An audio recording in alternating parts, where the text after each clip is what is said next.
electronics department. So you all might have introduction to the radio frequencies. What is the communication block diagram for wireless communication or maybe a wired communication? So we have a transmitter and receiver kind of a set. Then I will take this topic to further details and try to talk in sense of wearable technology. But many a times, most of the speakers have talked about the variable devices, sensors, perhaps antennas, and different technologies which we use for wearable kind of devices. What I tried to tell you in this context, we have to think further, and not only we have to cover the things related to the devices which we can wear or human beings can wear.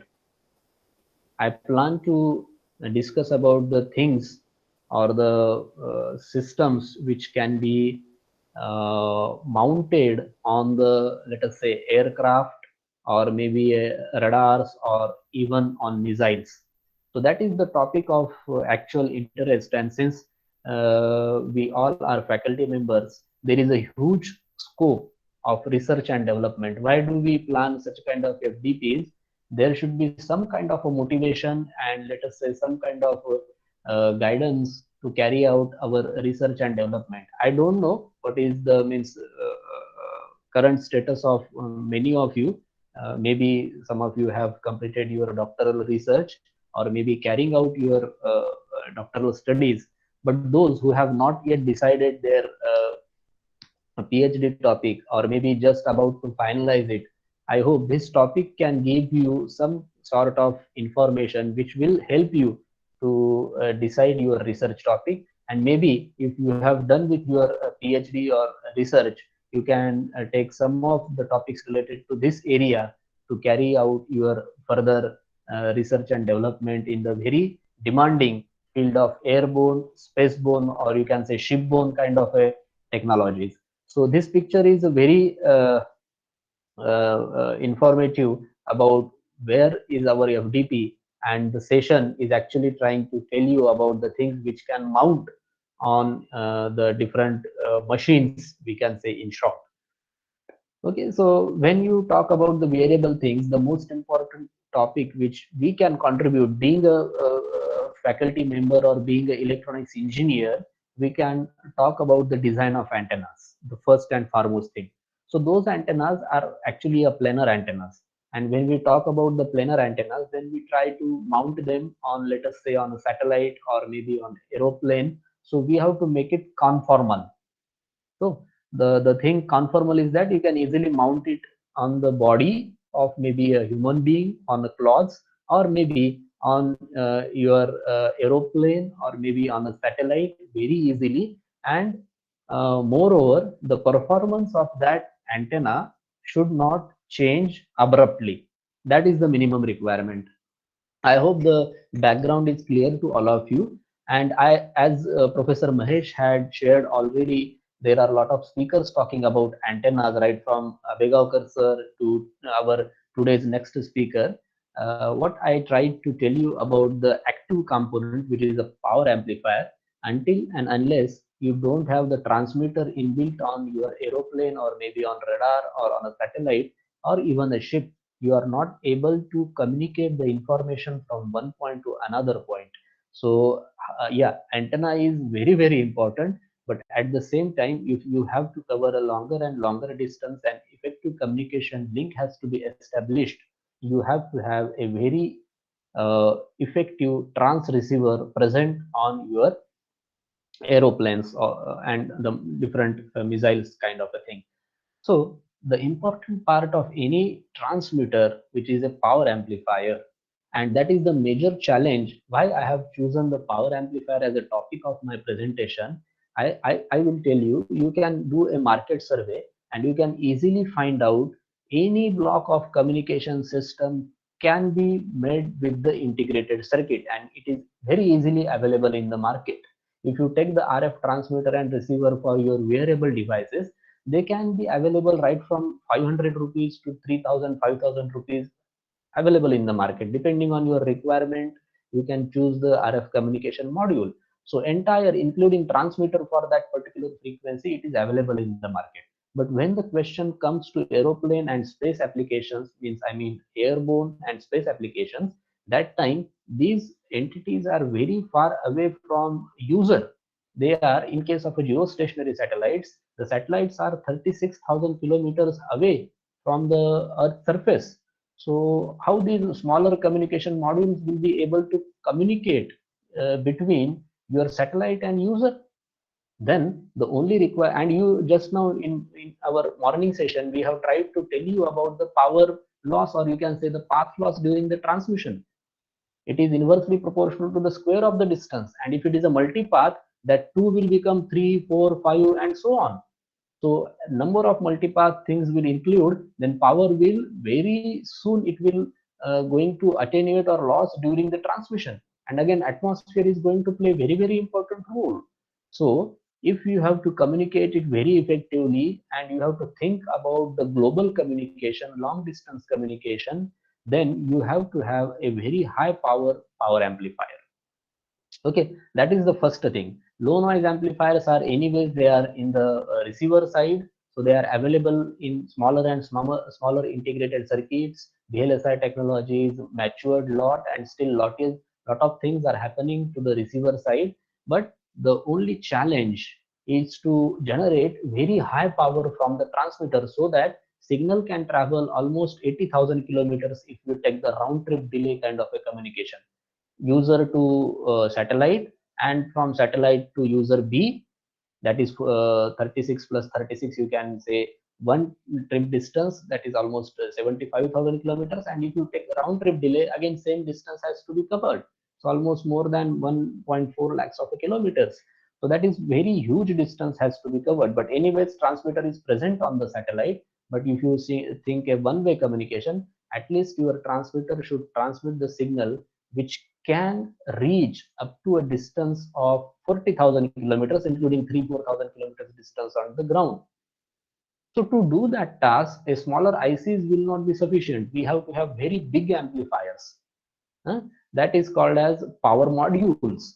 So the topic of this session is actually how we can generate so high power on the satellites, or maybe on the aeroplanes, that is called as airborne. And at the same time, you all know that satellite is not stationary in the space.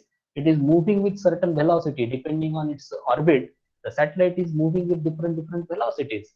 And even your aeroplanes, radar, and missiles are also moving with very high velocity. So with that velocity, how your amplifier will be able to perform, or entire your transmitter receiver system including antennas perform well to ensure the communication is happening at faithful rate. So that is the very challenging task. So I have selected the topic called as a power amplifier, which is the last block of any wireless communication system, or any wireless transmitter, and which is going to generate all amount of power which is being transmitted from transmitter to the destination. So the power amplifier is the last block of transmitter. If you take the different communication systems, it may be your civilian communication system, it may be your EW kind of a system which DRDO people generally use, or even it is your CATV kind of application in market, you generally find it, or your cellular and broadcast and military and mobile communications. If you take different RF systems, every RF system do have its own requirement. I will tell you, if you use a mobile phone, the power requirement is a very small for your mobile phone. What the parameter you are greedy about? You are greedy about the longer battery life. You expect that my mobile phone should last longer and longer. If I charge it in the morning, it should work until I came back home. I need not to get any requirement in between of my working hours. So how this parameter of longer battery life will directly related to your power amplifier? It is directly related. It depends on how efficiently your power amplifier works, because anyways, when you charge your mobile phone, you are supplying some DC energy to your battery of mobile phone, and that DC energy will be used throughout the day for functioning, smooth functioning of your mobile phone. So how that DC energy is being well converted into equivalent AC power inside your mobile, that is the parameter called as efficiency.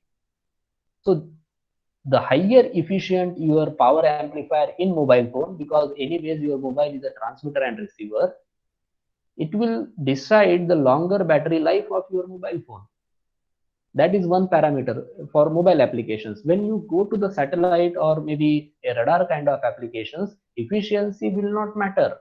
You have to work it on very high power. So what is the more important parameter is the power.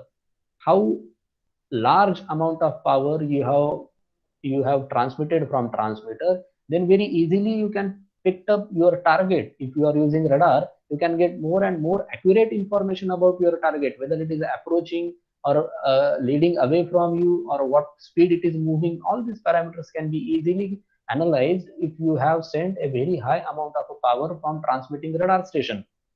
Similarly, for satellite cases, efficiency is not so important.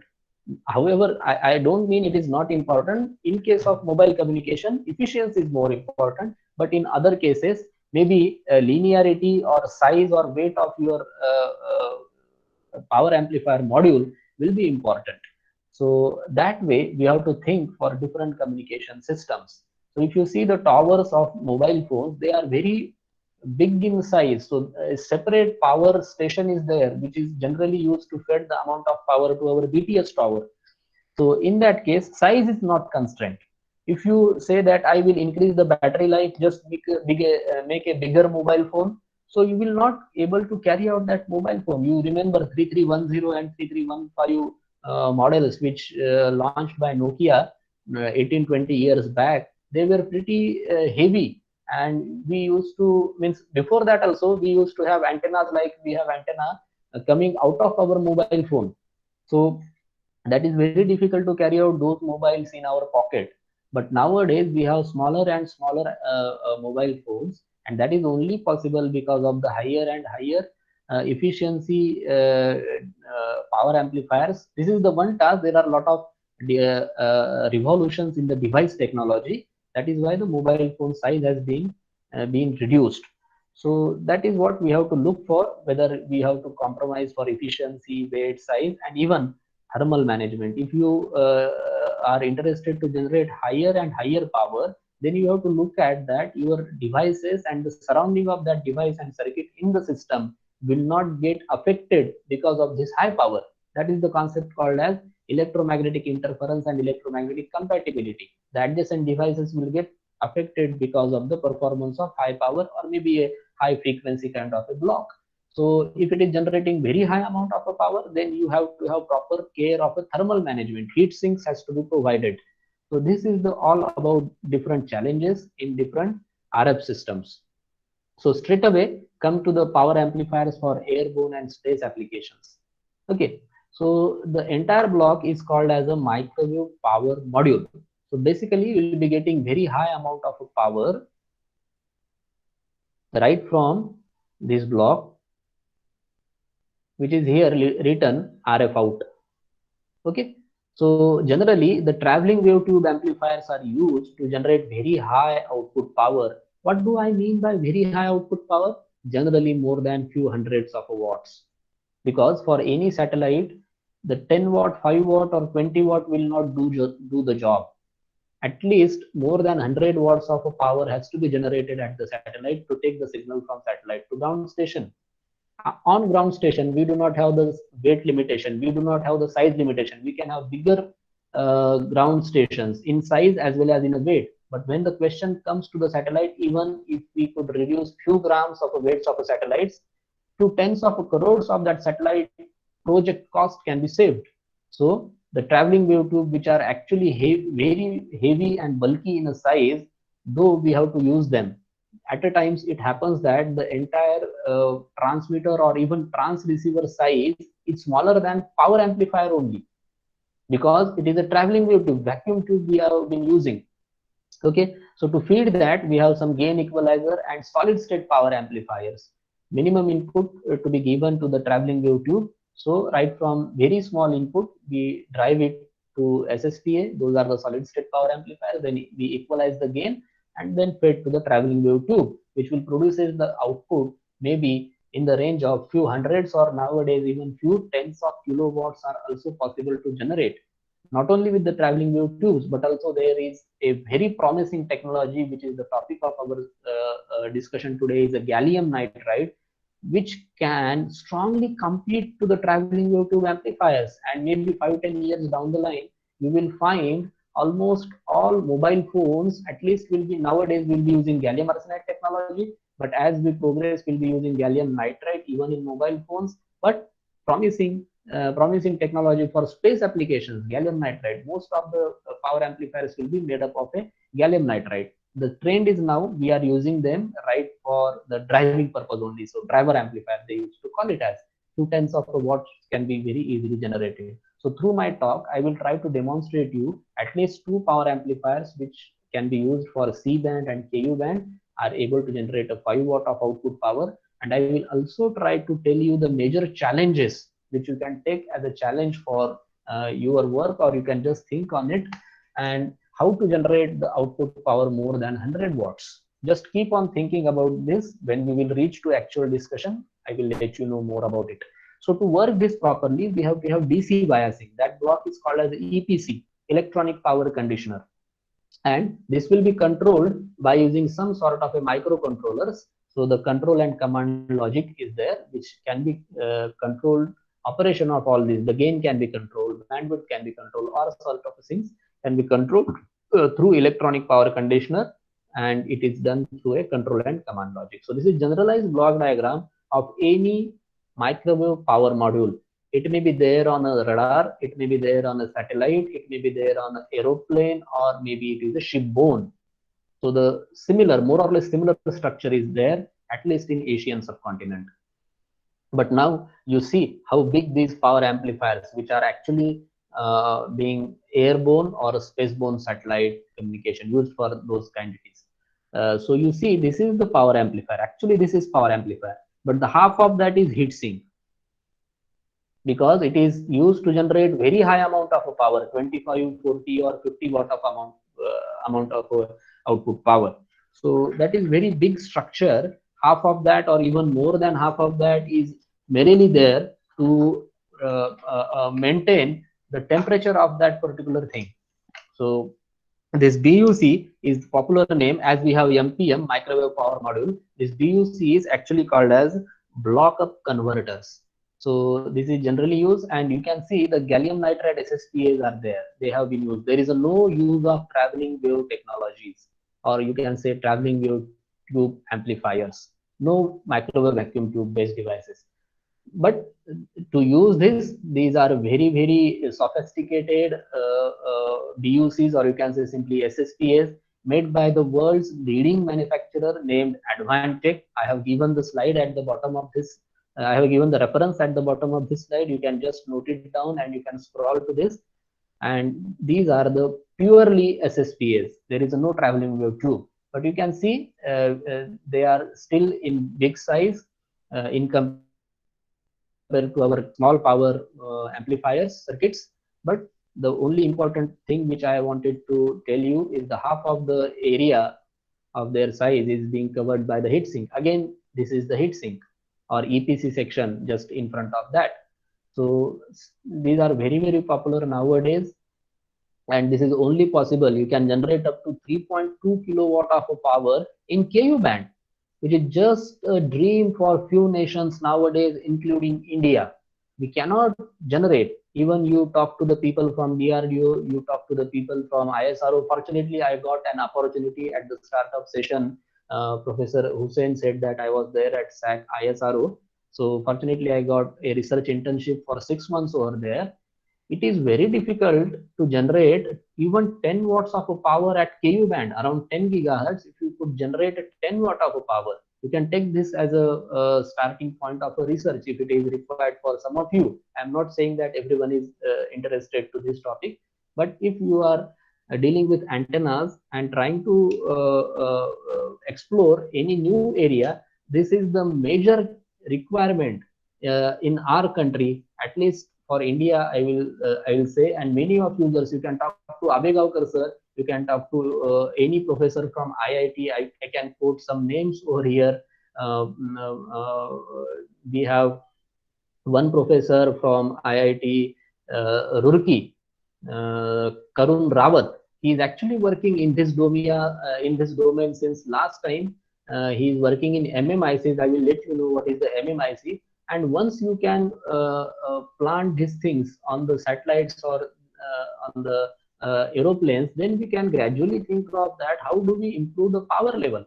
Whether there are any hazardous if we use them in wearable devices. So these are the major challenges. We could not able to make the devices which are SSPAs to mount on the satellites. We are still using the traveling wave tube amplifiers.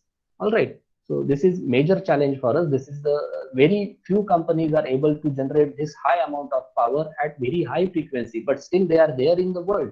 That is why I said that they are world's leading manufacturers in SSPA domain.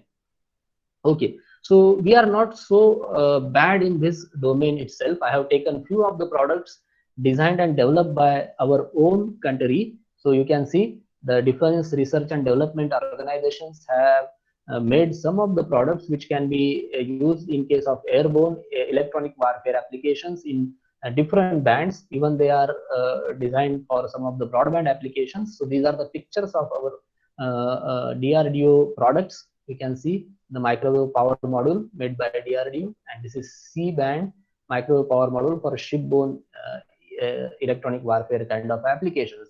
But they are still very low in power, but at some point of a time they may be using some sort of tubes. Completely we have not replaced traveling wave tubes in our applications. So with this brief, what is the simplest block diagram for any power amplifier?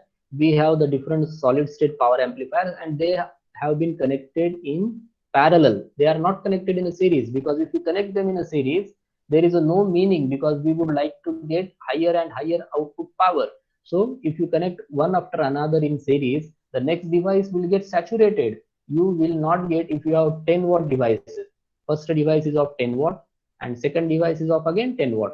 And if you connect them in series, what do you expect from these two devices?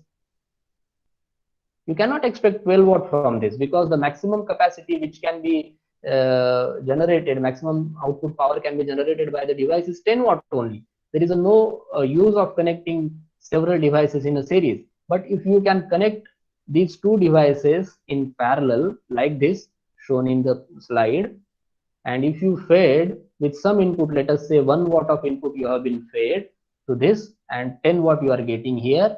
Now you can add them by a power combiner at this point like this, and you can at least expect 15 or 18 watts over here. There is some loss. So this is the way how higher and higher powers can be generated. So this is the schematic of micro power module based transmitter. You have the solid state power amplifier, then DC block is there, then you have a traveling wave tube. Still this kind of a transmitters are being used in India. So the final RF output will be taken through TMC. TMC connector is similar to that of BNC connector, but it has got threads. So this can handle higher amount of power. Or N port connectors are also there, which you can see from this picture. These all are N port connectors. This is a waveguide connector which can handle very high amount of power, because your microstrip substrates cannot handle power more than its capacity. That parameter is called as average power handling capacity. So if you are interested to jump in this area, you first have to see the lineup which you have been planning. If you are, just now I said you have to connect the stages in a parallel.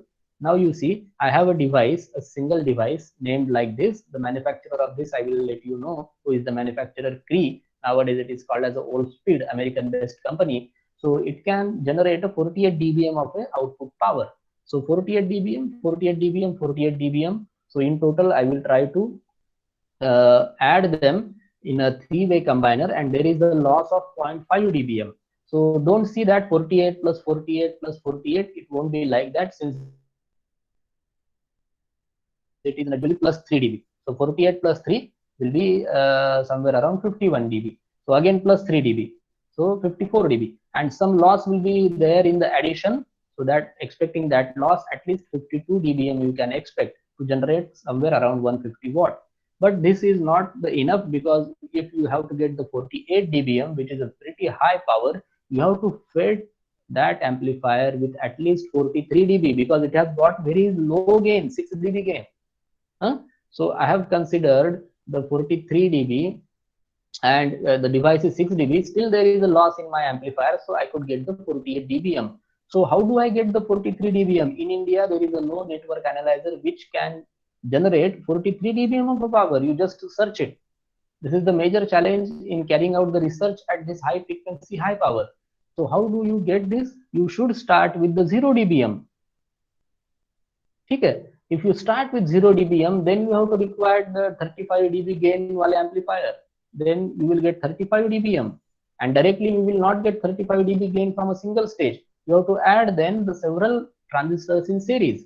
Once you get 30 dBm, then you have to have a phase shifter which will compensate the phase, and you have to have a digital attenuator which can be used to attenuate the signal with respect to your requirement. Then 35 dBm, you have driver 1 which will add 8 dB gain, that will make at least 43 dB. Then you have driver amplifier 2 which will again have 6 dB gain, which will be made by the same transistor which we use in a power stage. And then this will be divided into three inputs, 1:3 divider, Wilkinson power divider, or you can say arbitrary power. This will be rather equal power divider. So 48.2 will be divided equally at the output of this power divider, and that will drive your main power stage.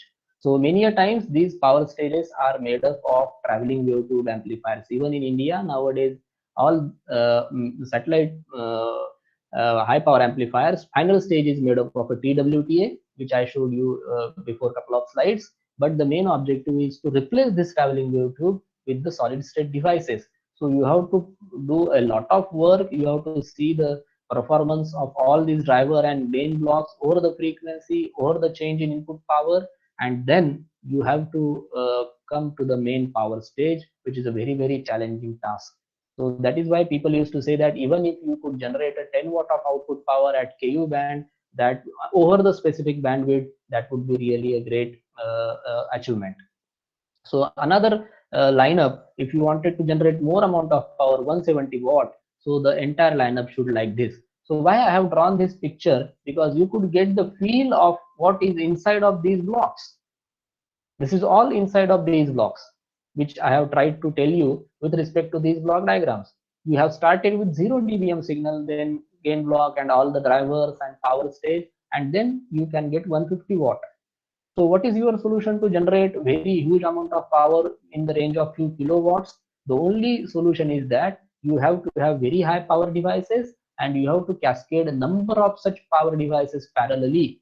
Then only you can get the high amount of output power. So this is the concept. You have to have multiple power cells. You start with 1:4 or 1:2 or directly 1:8. Then you generate high power, combine them 4:1, then DC block. Again, you have a 2:1 combiner, means two such kind of cells you can use, combine them, split into, sorry, this is 1:2 divider or combiner. Anyways, it is a reciprocal. You can use it for combination or division. Then it will split into again 1:4, and again you have to combine them together. So this is the thing. Now you don't make an impression this will be very big kind of a structure and will look like this picture which I have shown you. No, this is not a case of the very big amplifier. This is rather MMIC amplifier, monolithic microwave integrated circuit amplifier, and you will wonder the dimension of this chip is 1.5 into 1.32 mm only. Yes, this is the actual size, and this is the beauty of this particular MMIC power amplifiers. If you could generate at least few tens of watts of a power with the very small integrated circuits over the band, this is very useful kind of a task for airborne and shipborne space applications. So the several authors, you can just note the name and you can find out the topologies they have been used. So they generally follow the same topology for generation of high power amplifiers at high frequency. Now right from module, we have taken you to the simple block diagram, and now I have reached to the circuit level. So generally, you take any gallium nitride device, and why again I will talk about this. To take a gallium nitride device, give it some biasing, gate to source and drain to source, try to match the impedances, design a proper biasing circuits, and try to match the impedance of the device at this point to the 50 ohm impedance of your input, and try to match the device impedance at this point to the 50 ohm impedance of your output port. That is all have to be done by any power amplifier designer. Okay, so there are some circuits, and this is the circuit which you can see. The transistor is here clearly seen, input matching network, coupling capacitor, and this is 50 ohm line taking you to the connector. Similarly, output side, we have output matching network up to this point, then output coupling capacitor and connector. So this is how your RF line, and this is your DC section. So you have to feed your transistor with some DC voltages. So the same thing is being shown at the top. You can have the different matching network topologies to improve the bandwidth, and you can get the expected response from your SSPA circuit. So these are the some pictures I have taken from SSPL author Archana Ahirwar. She is a scientist at Solid State Physics Laboratory DRDO, and they have made this particular transistorized amplifier. They have their own laboratory wherein they do fabricate gallium nitride devices for SSPA. And this is the picture of Udona device, which is actually imported from outside. You can see the number, but this is the design carried out by the group of people from Space Application Center ISRO, and this picture is with the cavity. So how do you mount this amplifier on satellite? You have to provide the cavity, and major challenge occurs at that time. If you have your own circuit, you can actually characterize that circuit very easily, but when you put it into the inside the casing itself is going to affect on the electrical performance of your SSPA. So that is again a major challenge. You have to carry out the testing with the box itself. And one more important thing which you can point it out over here, you can see the input section is separate. PCB is being cut, right? And the output section is separate.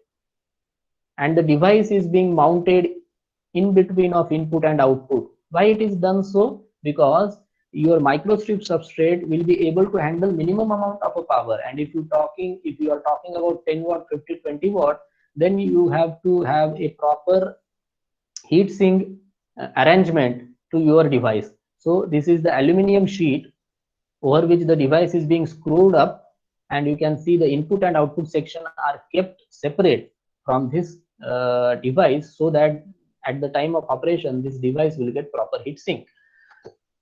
Okay, so this was the introductory part. Now let me just compare different power devices available. So we have a solid state power devices, we have a power grid tubes, we have electronic band devices, EBDs. So their output power maximum, their drain efficiency, gain, operating voltage, and lifetime is being written. So solid state power devices do have very limited power, but as we progress in years, this is going to improve. But they have the highest efficiency. That is very good parameter to note down.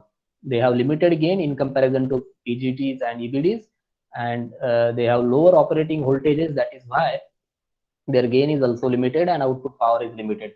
But if you could find the transistor technology which can operate on higher operating voltages, then it can be very easily risen up. So, but they have got very high lifetime, longer and longer lifetime in comparison to power grid and EBDs. So this is the picture about frequency versus average power. You can see all solid state devices, BJTs, FETs, and impact diodes, they do generate a very low amount of power up to certain frequencies. But if you have vacuum devices, they can generate very high amount of power. So this graph is changing over the time, and you can see there are a lot of major role players: Fujitsu, Cree, Toshiba, Raytheon. They all do generate different microwave transistors and components. So in the domain of gallium nitride, Cree is one of the major role player, which is being generating different gallium nitride transistors, can be used by European Space Agency, American Space Agency, and in their particular domain. Okay, so let us compare about TWTA and SSPA. So there are a lot of points can be conveyed. I will just try to keep it very simpler. Available output power will be very high in case of traveling wave tube amplifiers. In case of SSPA, we cannot say, very low amount of power will be there. So efficiency wise, if you take, TWTAs are efficient in power back off state. So if you take it back off, how efficient your TWTA, that you have to see. But your solid state power amplifiers are little efficient, higher efficient than that of your traveling wave tube amplifiers. The TWTAs are quite large in their size, but the packaging will be smaller in comparison. But basically your RF modules, as I have shown to you, TWTAs can take the dimension of few meters even, but a few tens of centimeters your RF modules can fit. But heatsink will require larger size, that we have seen. So reliability point of view, solid state power amplifiers are also more reliable than that of a TWTAs, but even though TWTAs are also reliable. But for SSPA, there is one problem. You have to have temperature compensation circuits to be used with the SSPA. So what are the different solid state RF power transistor technologies? We have right from silicon, BJT, silicon germanium, LDMOS, gallium arsenide, MESFET, PHEMT, HBT, and finally we have gallium nitride high electron mobility transistors. They can operate on very high voltage. That is why they have become so popular and promising in the microwave region. Power density is very high and the power added efficiency is also very high. So it is well suitable for power applications. So just compare the most popular semiconductor technology, which is the gallium arsenide, which can operate up to 20 volts, but gallium nitrides can even operate up to 100 volts, 70 volts, 80 volts. That will result into the high output power generation. They can withstand with very high current in milliamperes. Breakdown voltage is very high than that of 100 volts, so very suitable kind of a semiconductor for high power applications. And power density means the you can say watt per area, you can say millimeter, it is also very high, so can be used to generate high amount of power. So this is revenue for gallium nitride versus LDMOS. Most of the mobile phones, either they have made up with the LDMOS or gallium arsenide, but now you can see right from this 2013 the graph of gallium nitride semiconductors is being risen up and the market for LDMOS is coming down. Okay, so why GaN? For all these applications, it has higher efficiency, so reduced heatsink requirements and smaller sizes possible, but at the same time it will increase battery life also. It has got wide bandwidth, so it can replace your 3 to 5 solid state amplifiers made up of a gallium arsenide with a single gallium nitride amplifier. It has got high power density and operating voltages. Okay, so some of the important semiconductor parameters I have compared here: silicon, gallium arsenide, silicon carbide, and gallium nitride. Energy gap is pretty high, highest energy gap, and you can see the critical electric field is very high, so it can operate on very high voltage. At the same time, you can see the charge density and thermal conductivity is pretty good, though for silicon carbide charge thermal conductivity is higher than that of a gallium nitride. But the solution is that you have to mount your gallium nitride devices on the substrate of silicon carbide, so you will get the higher and higher current density. The one more thing which we have to talk about is the mobility. So this will result into high voltage operation, this will result into high current density, which is the requirement of power amplifier, high power amplifier. At the same time, the mobility and saturation velocity are also promising. Though the mobility of gallium arsenide is highest, so they are very suitable for high frequency applications, but they are not suitable for high power applications. Rather, the mobility of the gallium nitride is quite acceptable and saturation velocity is also good, so they can be used up to very high frequency. So combining all these features, gallium nitride, I can say, a natural fit for high power applications. That is why since last couple of decades, there is a lot of research happening in this field of gallium nitride technology. So this is another diagram which will let you know about the same thing: silicon carbide and gallium nitride. So you can see the silicon carbide has very high thermal conductivity. So you can just combine silicon carbide substrate with gallium nitride. So the most of the high power applications can be covered. Okay, so I will just skip this slide. So power amplifier, I will do some general comments about power amplifier. It is last block. As you know, there are different classes. You may design a power amplifier in a class B, class A, class AB, class E, class F, inverse class F.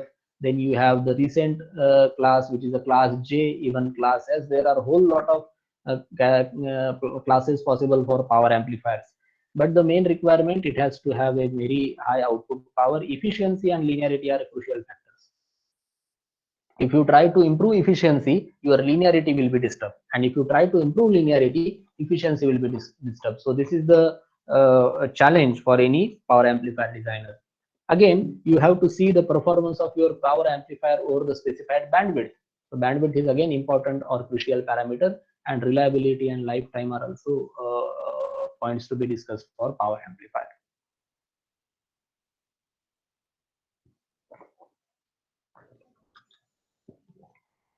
So let us start about design. How do you carry out design of this power amplifier or any general microwave amplifier? You first have to pick up the transistor, and what you have to see for that transistor, whether that transistor is stable or not. Otherwise, what will happen? You will be trying to design an amplifier and it will become an oscillator, because transistor can be used to design amplifier or oscillator. So at the time of doing a survey for transistor selection, you first have to see what is the stability of my transistor. Okay, so I will try to tell you step by step how you can check the stability just after 2 minutes. Then you have to look for the saturated output power. You can go to the data sheet of that transistor and find out what is the maximum amount of the power which can be delivered. What is the maximum efficiency and linearity? What are the gains specified in the data sheet? What is the bandwidth specified? Its performance over power sweep, I mean input power sweep. If you change the input power, how the power amplifier performance will change. Then you have to look for thermal management, reliability, size, and cost. So at this point, I will just try to demonstrate you how you can see the data sheet of any transistor. Let us open one data sheet from Cree. See, this is the transistor, and I will be demonstrating you how you can design a power amplifier using this transistor. So at the top, you can see the number of this transistor. It is a 6-watt transistor made up of a gallium nitride semiconductor, and it is high electron mobility transistor. You can use this up to 6 gigahertz. Its small signal gain is 13 dB at 2 gigahertz, frequency dependent certainly, and it has got 11 dB gain at 6 gigahertz. So this is the way how you can see. Preferred applications are also written. You can see the sir. Can please tell us, sir, why it is so difficult to generate high power at higher range of the microwave? Just in a nutshell. High power at high frequency, you mean? Yes, high microwave frequency. Yeah. High power at high frequency, if you have seen this, by the time we are using this silicon or gallium arsenide semiconductors. Gallium nitrides are actually very recent, just before a couple of decades, this technology is being launched. And if you have to generate a high power, what you have to do, the efficiency is, let us say, you are giving 10 volt of a DC to any amplifier, right? Then what is the amount, maximum voltage you will get at the output? That will not be more than 10 volt, right? You may be knowing yes, the sir. simple, you may be knowing the concept of a transistor. If I am not wrong, I can draw a simple transistor over here. I am not drawing any RC, etc. Please don't mind. This is VCC. What is output voltage in simple language? Let me draw. I am taking a case of voltage amplifier, sir. You can extend it for power amplifier. VCE equal to, let me draw one resistor over here for practical understanding. So VCE, by using Kirchhoff's voltage law, I can always write VCC minus ICRC. If I say that there is a very small drop at the resistor RC, so at the RF, what we do, we use RF choke to ensure that there is a small drop at this. So what will happen? You will get the VC which is closer to VCC. That is why I said if you have fed with the 10 volt, your VC voltage at max ideally will be 10 volts. If you have negligible drop across the collector resistance, or even if you have used RF choke, which we do at the RF frequency. So how do you increase this? You will ask me, increase this 10 volt, make it 20, make it 30, make it 40, and so on. So what will happen? You have to look at what is the maximum amount of supply voltage at which my transistor can work. This is not for transistor, rather this is for semiconductors. But I will try to correlate this thing. If you have to increase the output voltage, you have to increase the bias voltage. And if you increase the bias voltage, you have to ensure that whether my semiconductor is or my transistor is able to handle that voltage. So how do you come to that point? This can be understood from the data sheet itself. You see, yeah, therefore we go for the power amplifiers. Yes, now you see the drain voltage rating, it is 84 volts. You can fade this transistor with such a high amount of voltage, and if you can fade it with that so high voltage, you can get the maximum and maximum output power. That is a straight means relation. If you cannot give the maximum bias voltage, then you are not in a position to take out the maximum power. Okay, so all these things can be understood from here. Even though this is the maximum, manufacturer will not means allow you to use this such a high rating. You have to bias it somewhere around, see, 10 volts, 28 volts, and so. So if you bias at this point, I will let you know when I will start my EDA tool session just after 10-15 minutes. I will be skipping most of the theory parts, and I will try to make it very interactive. You keep stopping me during my presentation so that I will also get a feel. Some of you are actually getting some kind of a sense out of this presentation. Otherwise, this will be just a monotonous kind of a thing and little difficult to digest if you are first time looking at the concept of solid state power amplifiers. So you see, over the frequency, manufacturer will also give you the response. And the most important, you will get at the bottom is actually called as demo amplifier circuit. You can just buy this circuit, but they are very heavily chargeable. You have to also pay the custom because they will be shipped from US.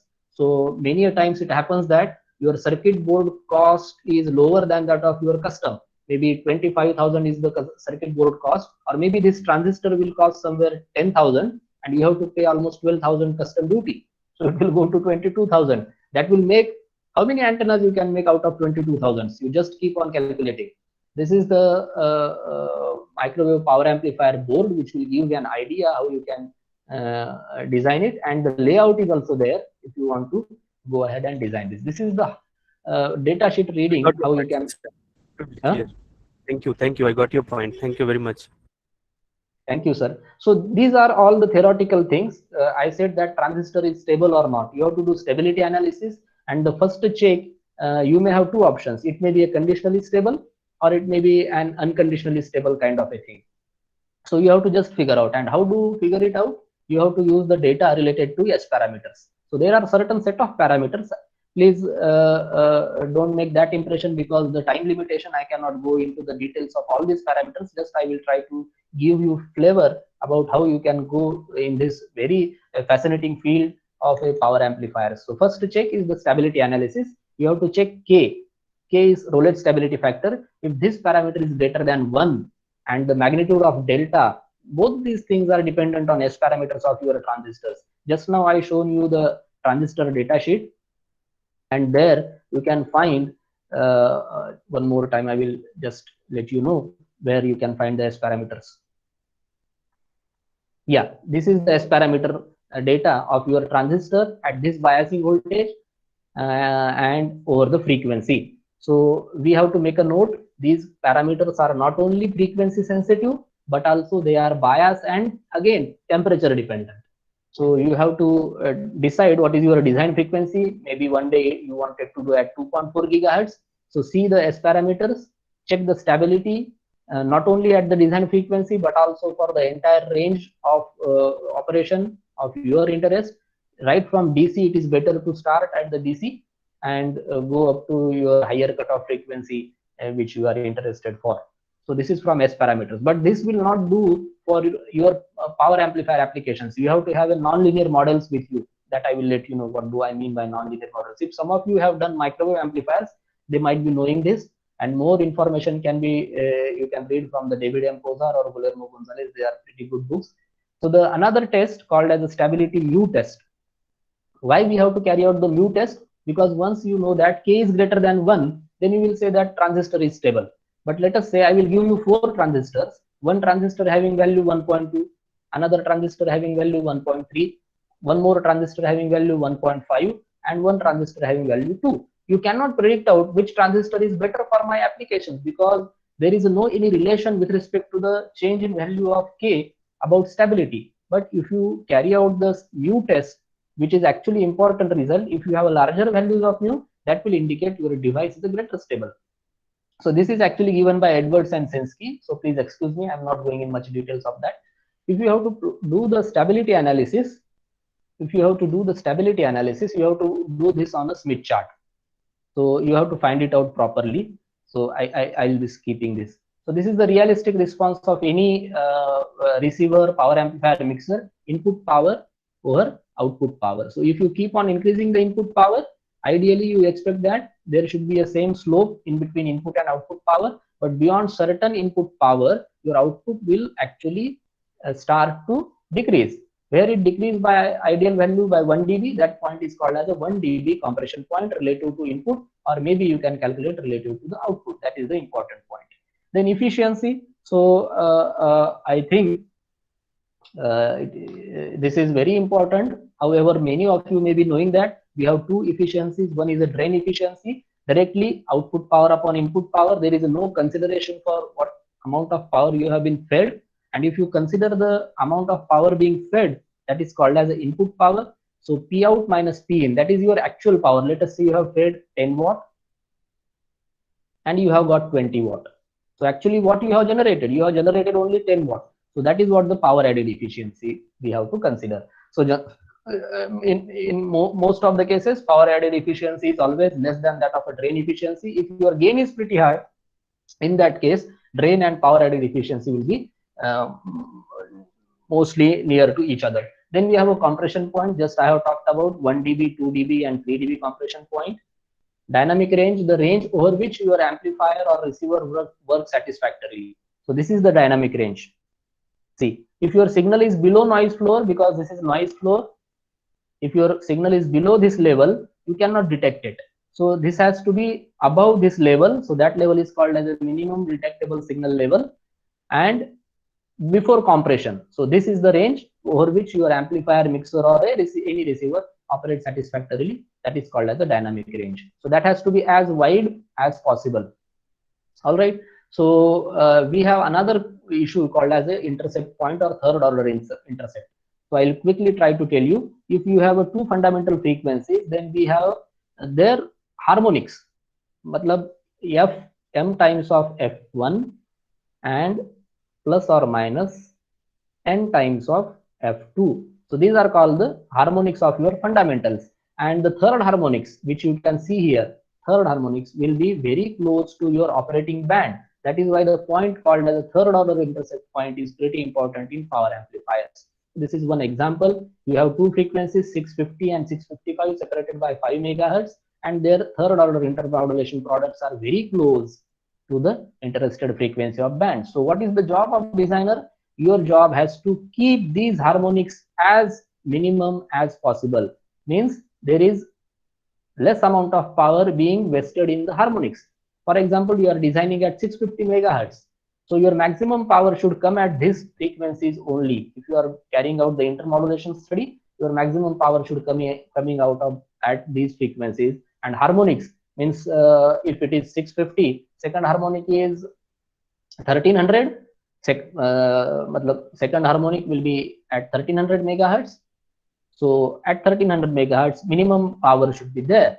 Otherwise, what will happen if you have not properly terminated your second harmonic? It will rise up like this, and the power will be wasted simply in this harmonics. So class E, class F amplifiers are something like that. They have better control on the second and third harmonics. So you can see the second harmonic is somewhere here.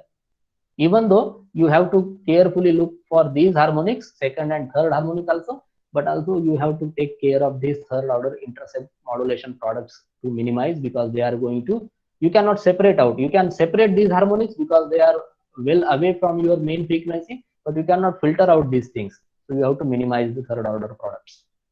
So on the same slide, you can see what is the P1 dB compression.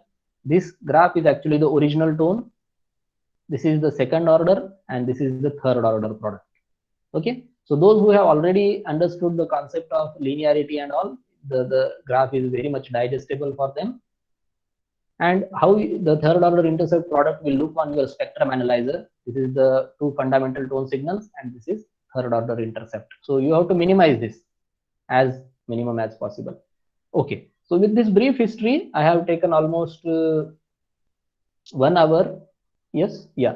So now I will quickly go to the design techniques, and there are some performance improvements. So I will skip the performance improvement because I am more interested to let you know about how you can design it. So there are different classes. You can go class A, B, C, B, and C. These are basic classes. Then SSPA design. First, you have to select the device. Then carry out what is your operating point and provide that voltages and currents to your transistor. Then carry out, under the biasing condition, carry out stability. Then determine the impedance, design matching network, impedance of your device. This may be your device. Do biasing this device with transmission lines and all. And now the impedance at this port should be matched to the load impedance of 50 ohm. So you have to insert the output matching network. And similarly, you have to find out the impedance at this port and match it to the source of 50 ohms by doing IMN, input side matching network. So this is the flow. First, select the transistor. Please excuse me, my writing is very bad. The transistor is here. You first have to bias it. Then check for its stability. So the first step completed. Select device depending on your requirement. DC analysis, selection of bias point, design bias networks, then do stability analysis, whether my transistor is stable or not over the frequency I am expecting. Then carry out the impedance calculation, that is called as load pull in case of power amplifiers. And then design matching networks and do the complete amplifier performance analysis. Then carried out the EM simulation. EM simulation means generate layout of your transistorized amplifier, which you have carried out in a schematic window, and do the complete EM simulation. So there are different methods to find out the impedances. So you can do harmonic load pool, or you can directly use the nonlinear device model. I will show this concept. You can go with the S parameters for linear power amplifiers, or the dedicated method designed by Keysight people called as X parameters, and Cripps method is also there. So this is only for the people who have already been introduced to the topic of power amplifier. Beginners can skip this slide. There are a lot of efficiency and linearity improvement techniques available. You can use any one of them to further improve the performance of your power amplifier. Yeah, that is the most awaited slide I was waiting for. 5 watt KU band GaN high power amplifier design. So let me demonstrate you. I wanted to design a 11.2 gigahertz of a power amplifier, expecting plus or minus 100 megahertz of a bandwidth. Output power, you can see 5 watts. Gain is 7 dB or more. Then input and output return losses S11 and S22 we used to call better than 15 dB. Added efficiency, power added efficiency more than 55%, and third order intermodulation is minus 30 dBc. Matlab difference between your fundamental frequencies and third order should be at least minus 30 dBc relative carrier strength. So which transistor I will be using? I have done a market survey and I have chosen this particular transistor key CGHV1F006S. This is my transistor. And what is the substrate I will be using? I will be using a microstrip substrate from Rogers, whose dielectric constant is 3.6 and thickness of that is 0.508. Dielectric loss is this. Copper thickness is half ounce, 17 micron, and conductivity is pretty good, 1.44 watt per meter Kelvin. So this is my first step. So directly I will take you to ADS now and try to demonstrate you the amplifier step by step.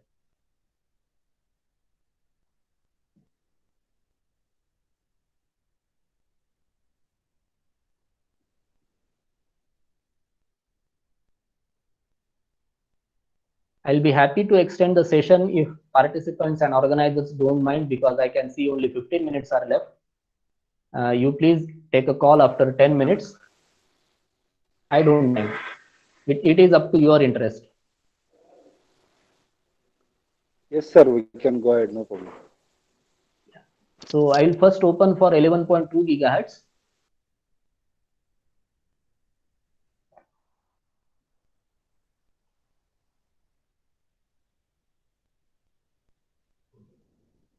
Yeah, you can see the setup. This is inbuilt setup, FET curve tracers, and this is a FET. Got 4 terminals. I have grounded them, and these 2 pins I have connected gate, and I have swept gate source voltage. You can see. Can you see this gate source voltage minus 2.5 to plus 0.05 in sorry, minus 2.5 to minus 2 in step of 0.05.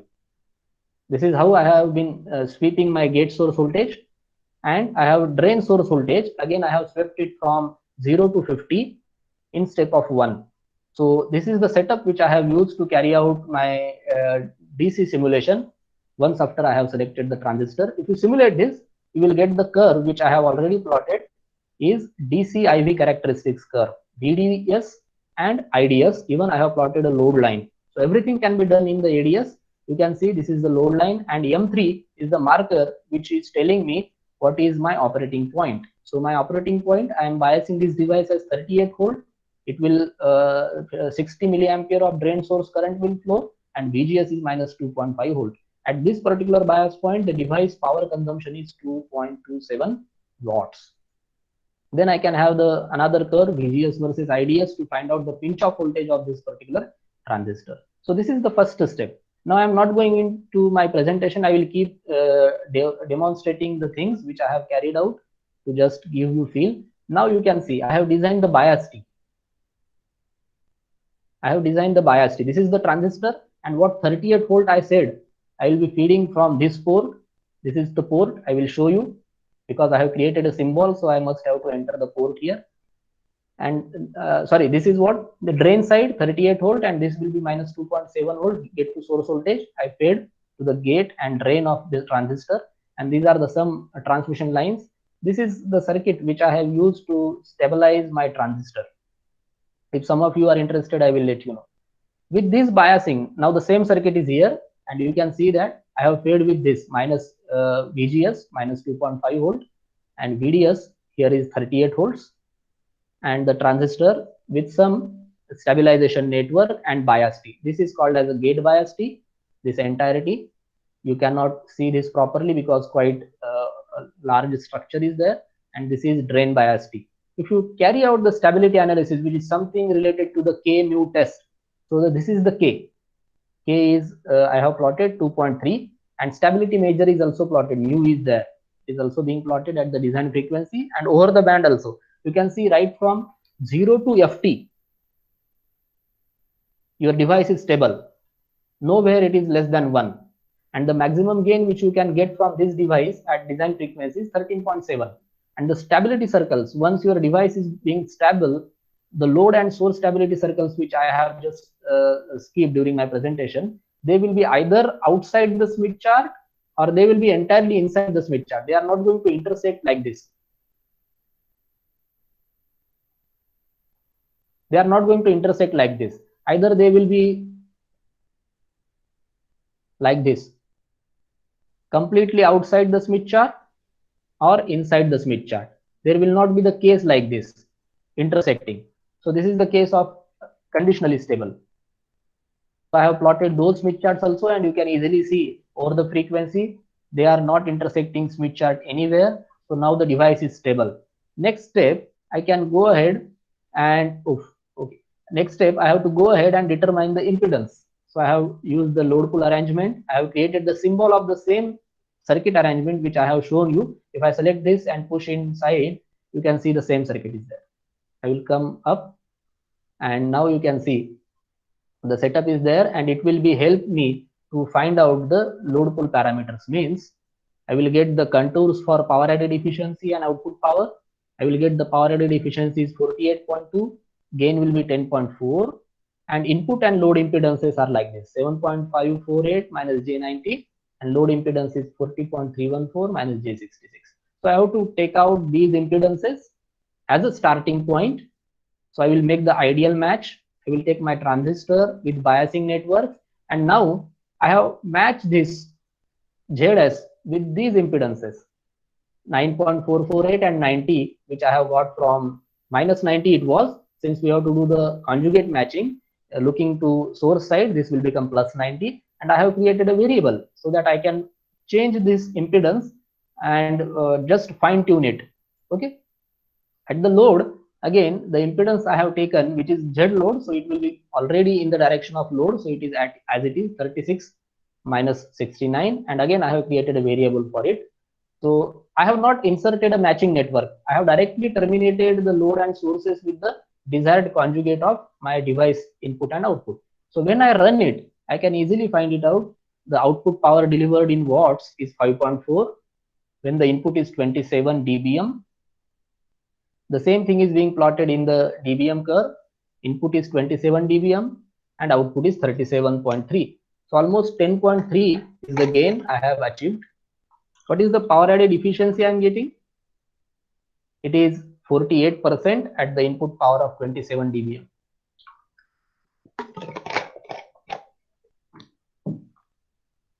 And this is the small signal response. This is your design frequency. S21 is the small signal gain. These are S11 and S22. They are not so good. You can always optimize it. And don't bother. This is your schematic. Without matching network, you have ideally matched everything. And you just try to get the first cut of your amplifier design so that you can proceed further for better matching networks design. So there are two challenges for RF power amplifier designer. First is to design a proper bias T, which will offer a minimum loss. And second is to design a wide band minimum loss matching network. Okay, so I will show you the response of bias T before I proceed. So these are the bias T's, gate bias and drain bias separately I have connected to the ports, and I will try to tell you the response. You see, this is the gate bias T response. So S11 is pretty good at design frequency, and the loss in that bias T, whatever the DC source I have applied at the top, almost negligible loss over the frequency of 10 to 12 gigahertz, entire band of 2 gigahertz. The transistor is able to get the same voltage of minus 2.75 volts. And even for my drain bias T, the loss is very low, minus 0.011 dBm, and response of return loss is pretty good. Same thing is plotted on the Smith chart. Okay, once you have done the bias T and the first cut ideal matching, you see these are the responses for Z in, ZL, gain, output power and PAE, what I have obtained after doing load pull. But later on I have created the variables in the schematic, done ideal match, and just I have fine tuned them to get the proper impedances over which I can see, because this load pull is being done at the center frequency and you are interested for wider operating range of your amplifier. So what do? You have to just fine tune it, your impedances of input and output impedances of transistor. You will be getting the 10 different values of impedances, maybe from, let us say, 10 to 12 gigahertz. We'll be doing this at the step of maybe 200 megahertz. So what you will get 10, 11 steps. So you can get the set of all these impedances and select the average value of impedance, which will be best for a band of your frequencies, and you can go ahead. So this is I have done after a small tuning with ideal match. Then I go ahead and design the input matching network. So this is what schematic of input matching network. I have created a model. So let me just show you the schematic. Yeah, so this is the schematic. You can see 9.448, which is the impedance I have decided, minus J90. Yeah, this is the thing, and I tried to match it with the 50 ohm impedance of a source with some sort of a transmission lines of variable widths and lengths. So how do they look? They look like this. So this is my input matching network. So multiple transmission lines with variable lengths and widths. So there are a lot of ways to design a broadband impedance matching network. You can always come up with the proper solution. Basically, they are nothing but the band pass filters, because your interested range is, let us say, 10 to 12 gigahertz. It's very wide band. So you can design a wideband, or simply you can say a band pass filter, and with minimum loss, you have to insert this. Then similarly, I have designed a output matching network. For what? I have taken this device output impedance and matched it with the load impedance of 50 ohm. So again, multiple transmission lines with several efforts. I have come up with this layout.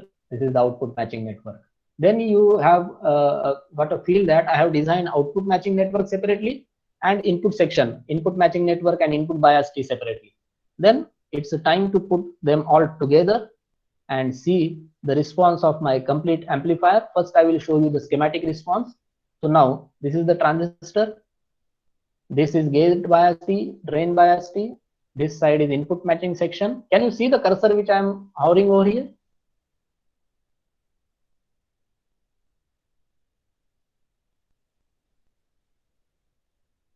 Anybody? Are you there? Yes, sir. Yes. It's Can visible. you see the cursor which? Okay. So this is output matching network Yes, and sir. drain bias. Yeah. So this is schematic and the response of schematic. You can see 5 watt output power, and this is the in dBm power added efficiency 45. Though we have kept 55% target, but this is not achieved in the schematic. We have done optimization in EM layout. So this is the small signal response. Quickly, I will show you the final response of this amplifier. So this is final schematic, EM layout. This is input side, coupling capacitor. Then you can see at the top there are 3 bypass capacitors, and I have connected a transistor likewise. So this is my final EM layout and its response. You can see I got 6 watt of output power at 28.87 dBm of input. I have run my transistor into almost 2.8 dB compression, and I have got this output power. Efficiency in this case is 47%. This is small signal response. So quickly I will let you know how your final amplifier will look in layout. This is your final amplifier.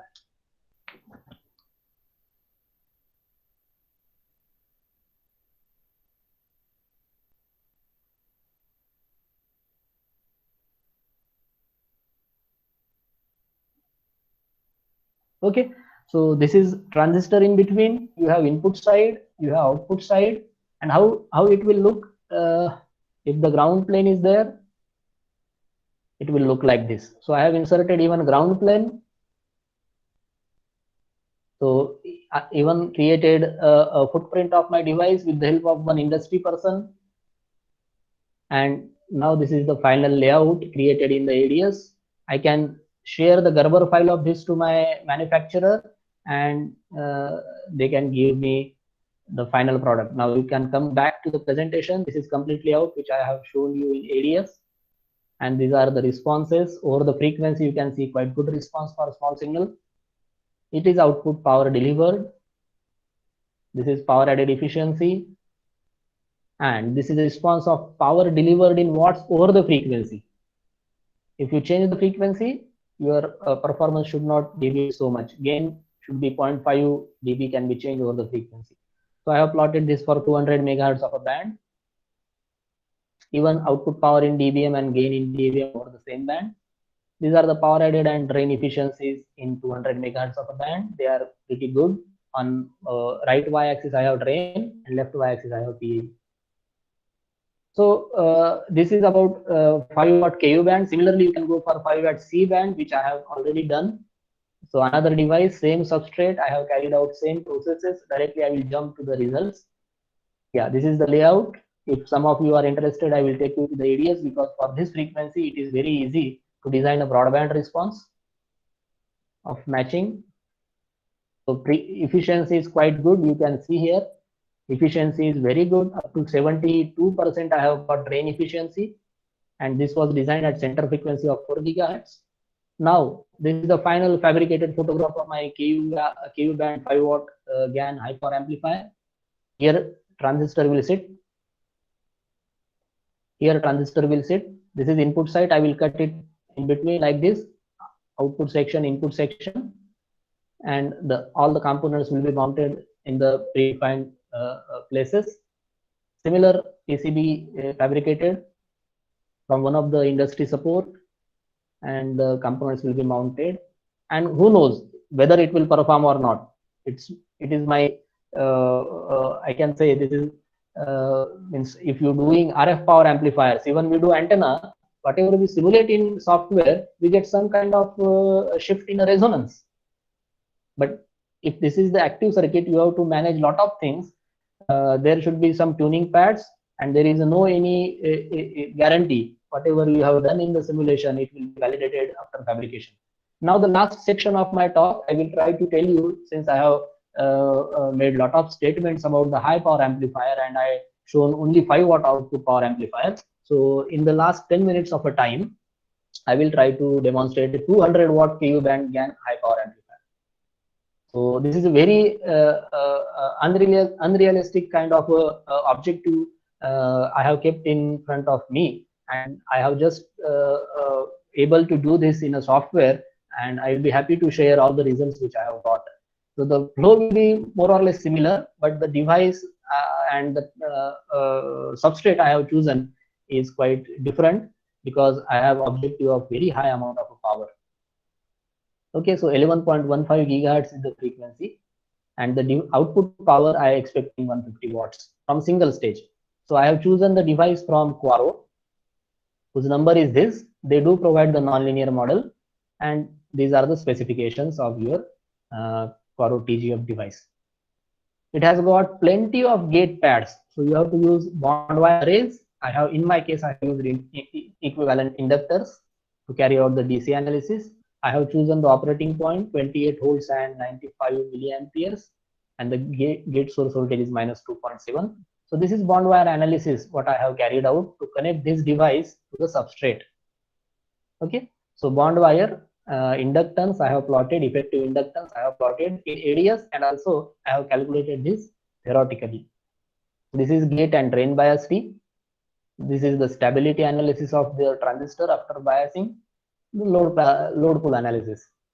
So I got these impedances. I got the power added efficiency and input impedance, and gain is saying that only 8 dB. So generally these GaN SSPAs having very low gain, 6, 7, 8 dB only, because they are running in the compression to achieve the higher and higher output power.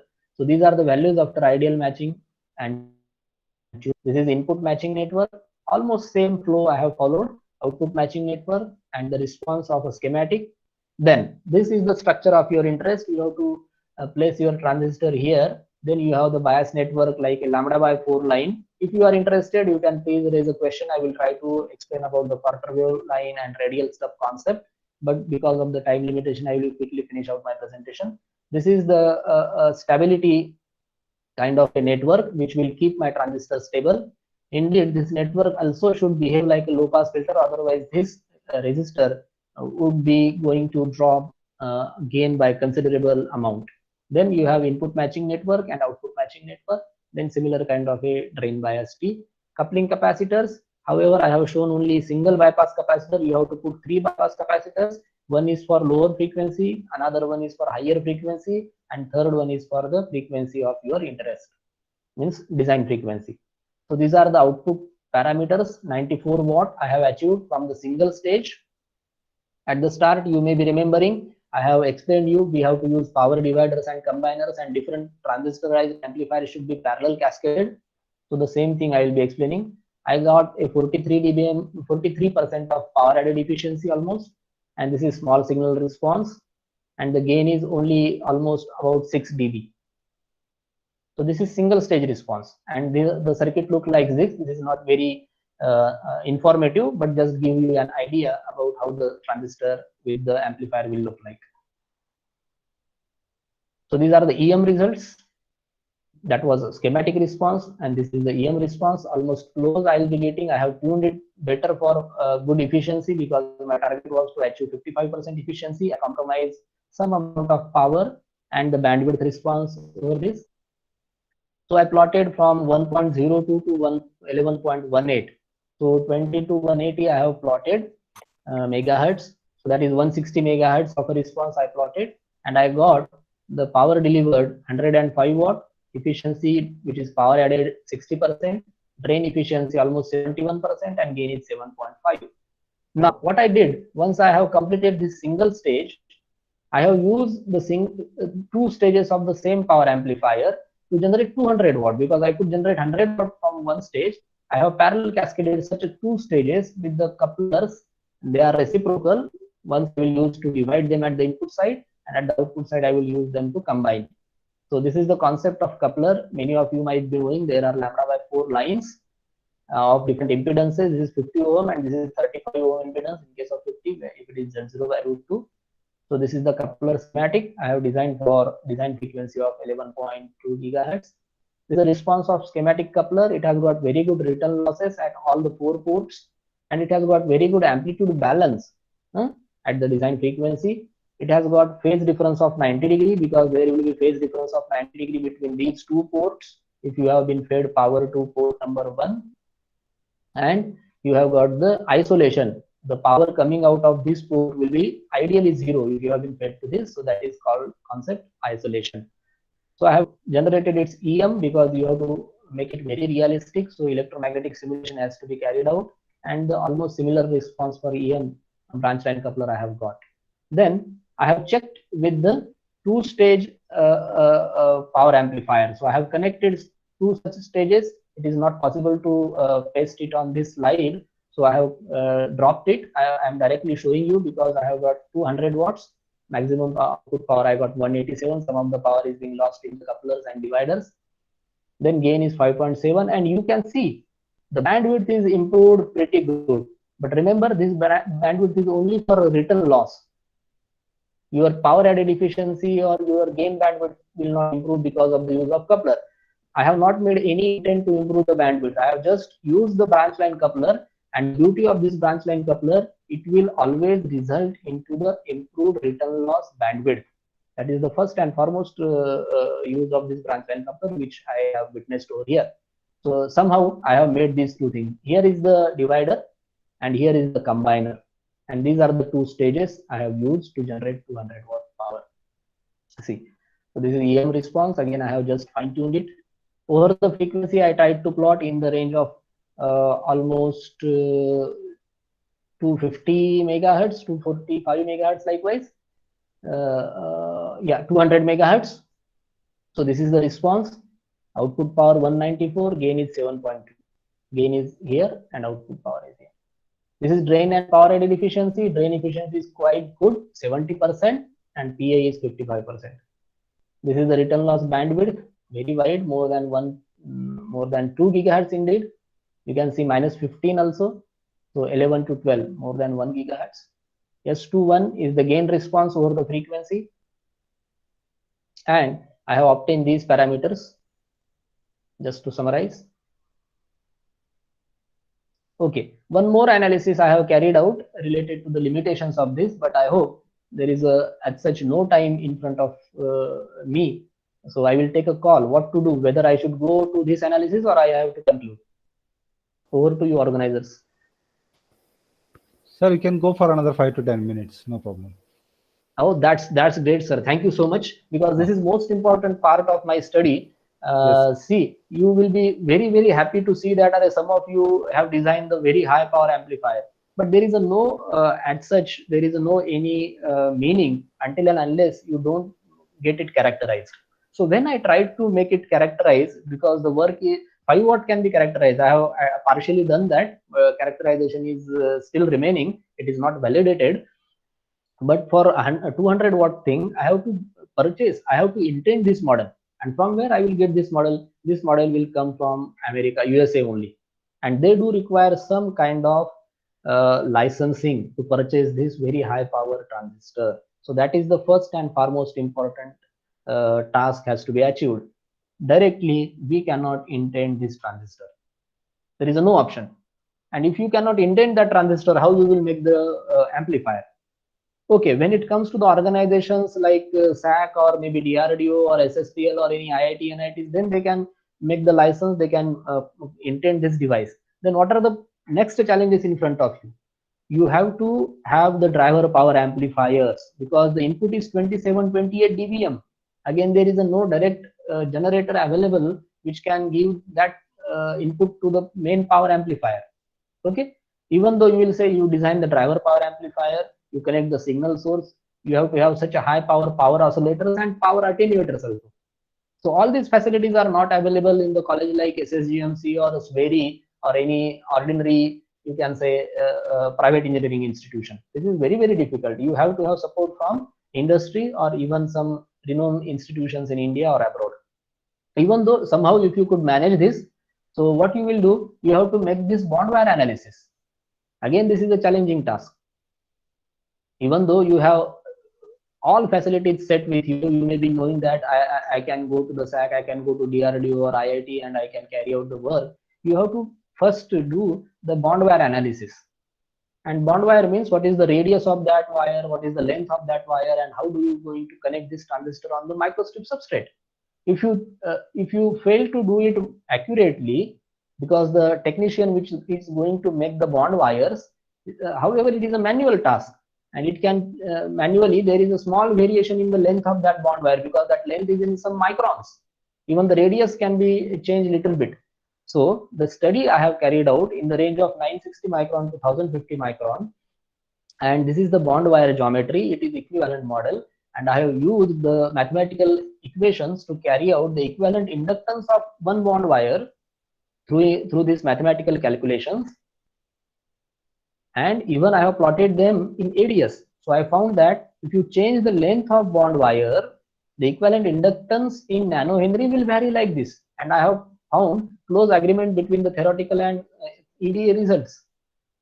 So with this knowledge, what I tried to do, even though in future, if somebody would like to fabricate this, or even I can put this in my future scope, if someone would like to fabricate this, you have to consider the bond wire analysis effect, and only I have varied the length. I have not varied the radius of bond wire. So I have plotted the different parameters. First is the output power over the different inductances, and this is the frequency of my interest, almost 200 megahertz of a frequency. I plotted the output power and asked MATLAB to plot the things. If my inductance is having this nanohenry value, means bond wire is having the inductance of 0.40 nanohenry. What will happen if it is changed by a small value? What will happen if it is changed by another value? So this is the response which I have plotted, and it is very apparent that there is a huge change in the output power at lower frequencies. However, this is very acceptable range only for a few hundreds of megahertz. Similarly, I have plotted the response for large signal gain over the change in the bond wire inductance. This is for power added efficiency over the bond wire inductance change and over the frequency, and this is the drain efficiency. So drain efficiency is quite good, not affecting much. Yeah, so for frequencies below and above of design frequency, the PA performance is changed by considerable amount. Indeed, it is because of the change in source and load impedances of the device plane. As you change the frequency, your device source and load impedances will change, and it is again now becoming the function of bond wire length, because bond wires are now become the part of your transistor. So any small change in the length of bond wire will result into equivalent inductance change, and it will affect on the performance of PA. That is why I said that it is not that so easy to build up any active circuits, and when it comes to the high power amplifier at high frequency over the band, you have to put your sweat and blood. Until and unless you do that, you will never able to achieve the things. The length of bond wire equivalent inductance is being varied, and we try to see the analysis. However, radius can be also varied to see the actual effect on your performance. Okay, that's it all. I have I think 3 minutes ahead of the time, but my apologies to participants and organizers, and this is all from my side. If there are any question answers, or if you would like to say anything, and if I will be means I would be able to answer some of the questions, I will feel very happy. Thank you. Over to you, Mahesh sir. Yes, sir. Thank you. Thank you for your presentation. Any participants has any questions? You can ask the questions. We can take up 3-4 questions if we have. Even you can write the question in chat box also if anybody is having the question.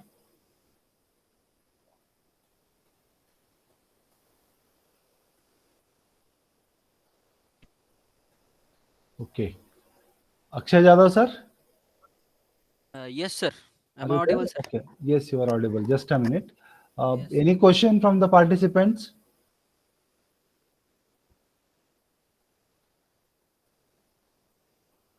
Okay. Vivek, sir, can we conclude here? Yes, sir. Yes, sir. You can go ahead. Thank you. Thank you, Vivek, sir, for your wonderful presentation.